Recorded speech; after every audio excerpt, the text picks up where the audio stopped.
అసలు ఎక్కడ ₹1 కోటి ఆస్తి ₹1 కోటి 10 లక్షలు ఇస్తుంది 20 తులాల బంగారైనా పెడుతుంది నా పిల్లానికి నువ్వెక్కడ మొదలైనా ఇంటికి అంటానని ఇట్లా అని వేధించి కొట్టి నా 5 రోజుల కిందనే వారం కాదు ఎందుకు కొడుతుంటే కొట్టి వారం ఒకసారి 15 రోజులకు ఒకసారి అడిగిరా ఎప్పుడైనా ఎందుకు ఇట్లా అడుగుతాడు సంసారం చేపించి ఇష్టం లేదు తల్లికి నాకు ఎందుకు సంసారం లేకుండా అంటే పంచాయతీ పెడితే ఈ బిడ్డతోటి మంచిగా సంసారం మంచిగా చేపిస్తాను. అంటే మరి మీ అమ్మాయి ఎప్పుడైనా విడాకులు తీసుకుంటా అమ్మా అని చెప్పేసి టార్చర్ పెట్టిన కూడా టార్చర్ పెట్టిన కాపురం చేసింది మా పాప భరించింది తట్టుకోగలిగింది కానీ అతి దారుణంగా ఆదిత్య హాస్పిటల్ గోల్కోసం పెట్టుకొని వచ్చినమ్మా వాళ్ళ మామ తోలిచ్చిపోతే నేను చూపించుకొని వచ్చిన డాక్టర్ మళ్ళీ నిన్న తోలుకపోయి చూపించుకొస్తామని మా ఎంట వాడి తోలుకపోయినమ్మా అట్లా కొట్టిండు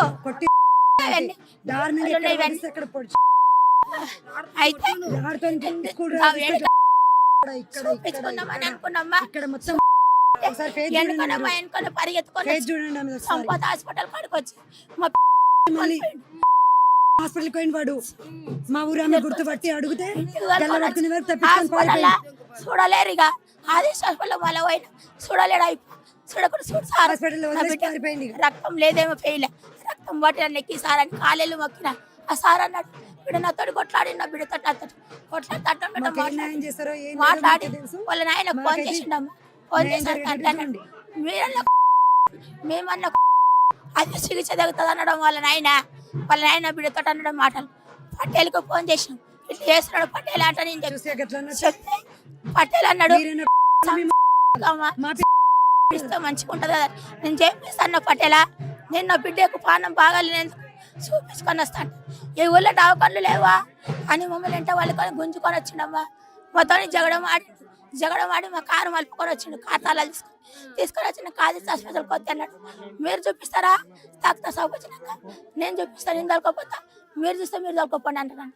ఇంకెవరు చెప్పారు మరి ఇట్లా మీ బిడ్డని హాస్పిటల్లో వదిలేసిపోయిండు ఇప్పుడు తీసుకొని పోయిండా ఈమెకు సీరియస్గా ఉందని తీసుకొని పోయి బెడ్ మీద వండబెట్టుకున్నప్పుడు మా ఊరు ఆమె చూసి మా గల్లామె చూసి ఎవరు అంటే వీళ్ళ అమ్మల ఎవరు అంటే కరెంట్ కొట్ట అని చెప్పింది అనే మొక్కను తెరవగానే మా అత్తమ్మ గుర్తుపట్టి మా పిల్ల ఉంది కదా గల్ల పట్టుకున్నాగానే వాడు తప్పించుకొని పారిపోయిండు. ఇక మా వాళ్ళకి వేరే వాళ్ళు చెప్పిండ్రు మీ పిల్లని ఇట్లా అని సిటీ రాపిస్తారమ్మా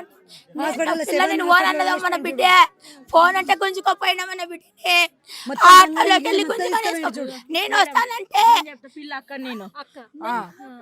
సోమవారం రోజు పొద్దుగల కొట్టి 7 గంటనే గాయాలు ఉన్నాయి మేడం. ఆ రోజు కొట్టిండని మా అమ్మ ఫోన్ చేస్తే మేము 9 గంటల రాత్రికి వస్తాం మేడం జరాబాద్కి నుంచి. నా పేరు మహేశ్వరి, నా మగన్ పేరు శివకుమార్. మేము వీడు ట్రాక్టర్ నడిపిస్తాడు వీడు ట్రాక్టర్ నడిపిస్తాడు ఉస్కా బండి కొడతాడు. వాళ్ళు వ్యవసాయం చేస్తారు మేడం. ఉన్నారు 3 అక్క చెల్లెళ్ళు ఉన్నారు, ఒక తమ్ముడు. మరి ఇష్టం లేకుండా ప్రేమించి పెళ్లి చేసుకున్నాడు కదా మేడం. ప్రేమించినాడు ఇట్లా చేస్తాడా వాడు? కట్నం కోసం హింస పెట్టిండు వాడు. తల్లి కొడుకు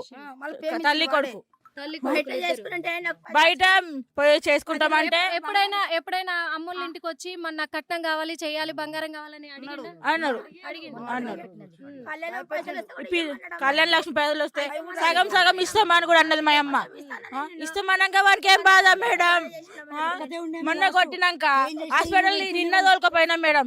మొన్న ఆదిత్య హాస్పిటల్లో చూపించింది ఈసీజీ తీసుకురమ్మని అంటే డాక్టర్ సర్కార్ దవాఖానలో తోలుకొని పోయి ఈసీజీ తెస్తాను తోలుకొని పోయి ఆటోలో కారుకి వెళ్ళి గుంజుకొని ఆటోలు ఎత్తేసుకొని ఇంటికి పోయి మెడల పూసలు తాడు కూడా తీసుకొని పోయిండమ్మా. ఇంతకాలం ఘోరం కొట్టిండమ్మా వీళ్ళగాన్ని. వానికి మాత్రం శిక్ష పడాలి మేడం. వాడు సరెండర్ అయిందంట. సరెండర్ అయితే మేము ఒప్పుకోం వానికి. వాడి మా చెల్లె ఎట్లా నేను ధైర్యం తెచ్చుకొని మాట్లాడుతున్నా. నిన్న ఇంతవరకు మాట్లాడలేను. వాడిని మాత్రం వదలదు. వాడిని విడిచిపెడతాంటే వాడిని మాత్రం విడిచిపెట్టద్దు తల్లి, వాడిని మాత్రం విడిచిపెట్టకుండా అమ్మా. వాడికి జైలు శిక్ష పడాల తల్లి. నా చెల్లెలంతా వాడిని విడిచిపెట్టకుండా తల్లి. హాస్పిటల్ కి తోలుకొని పోయి మా ఇంటి వీడికే తోలుకరావట్టి మేడం. కారు ఇచ్చి తోలిచ్చిండు మా అన్న.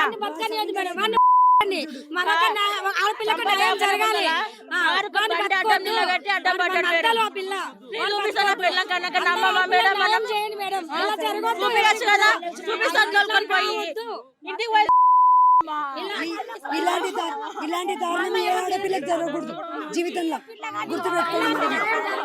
వాళ్ళకి ఎవరిదన్నా సపోర్ట్ ఉంది అనుకుంటున్నారు? వాళ్ళ గల్లీలో ఎవరన్నా వాళ్ళ గల్లీలో సపోర్ట్ ఇవ్వలేరు. వాళ్ళకి అందరికి చెద్దరికేమని అంటాం.